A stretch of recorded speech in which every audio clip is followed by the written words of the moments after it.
yadesua no yabedru asante he otoso biensa kusibu adum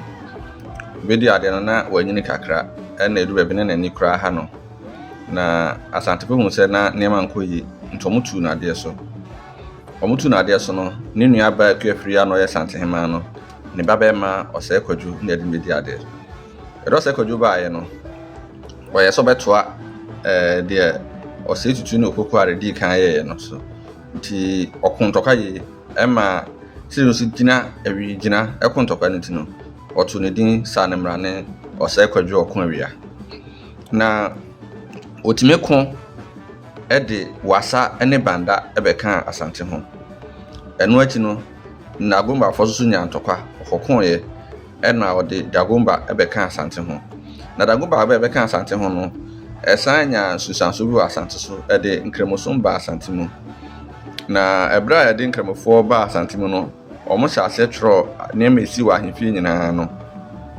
na nipa mienu ana efre ba ho kramogo Mohammed ene ba kwa no ka ho no omo church ne ma no ntina efre muslimi fo nyina no nkremofo no enam sa no ntino na inya nipa bi omo so satre free na nanom som ho ekodi omo achi a efre omo asante nkremo ono so enya no nko a osan kokonko eye akuapem achem ene akwamu ena asahwi na omo no de no mo hunu omo ho se omo ka asante ho nti ho a na mechi kakra ba omo pese omo ko ejo fa ho de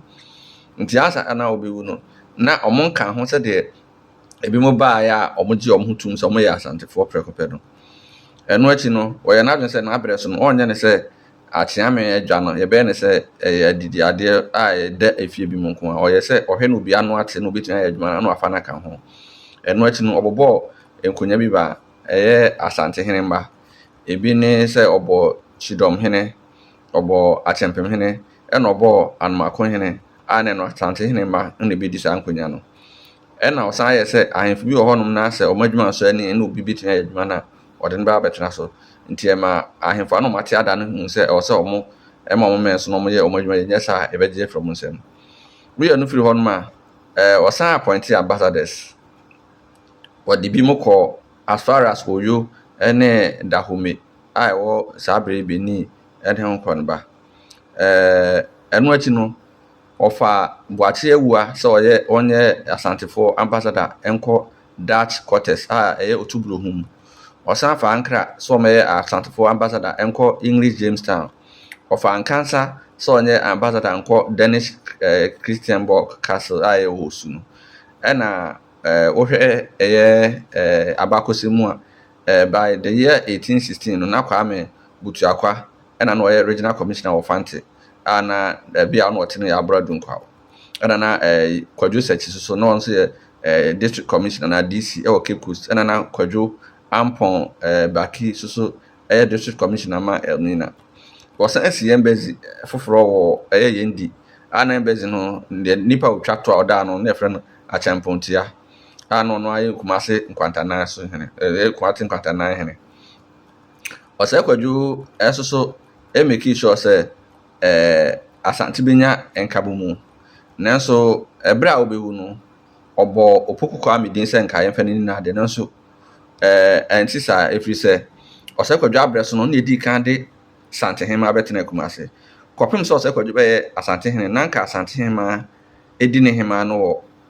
kokofu na ose Kwadwo abreso no ode ne wo faase kwandu yi adom efiri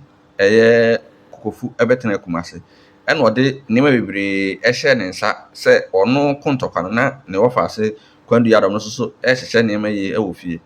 nti kwandu yi adom no so ebuild ne ho monka se kwandu yi adom no na asante hema ena obedi na ade na ono ne nana bema asante mampon hene ena ede ne mampon hene aware enso anye antum